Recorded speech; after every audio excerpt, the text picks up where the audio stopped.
Hi students, how are you? Our today's topic is test for major nutrients.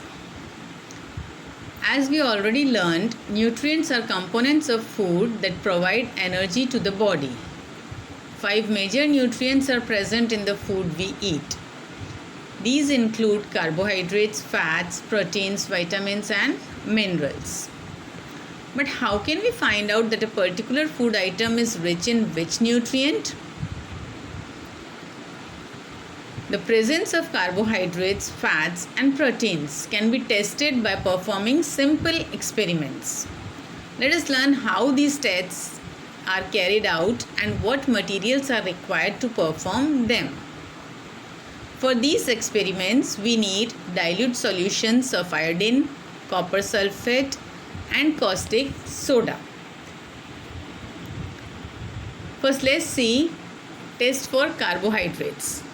That means the test for glucose. Take a small amount of glucose and dissolve it in water in a clean test tube.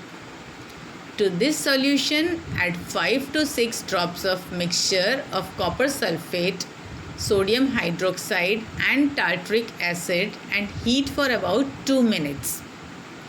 If a brick red precipitate is observed, it confirms the presence of glucose.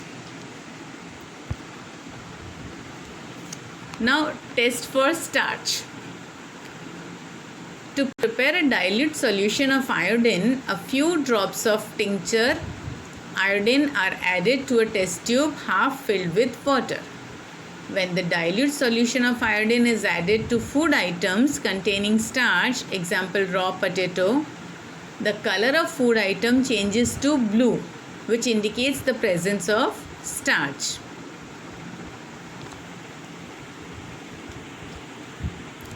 Now test for protein. To prepare a copper sulfate solution, 2 gram copper sulfate is dissolved in 100 ml of water. To prepare a solution of caustic soda, 10 gram of caustic soda is dissolved in 100 ml of water. These two solutions are used to test the presence of proteins in food items. A food item containing proteins turns violet when 2 drops of copper sulfate and 10 drops of caustic soda are added to it. Now let's perform an activity to test the presence of proteins. Next is test for fats. In order to test the presence of fats, the food item containing fat is crushed on a piece of paper.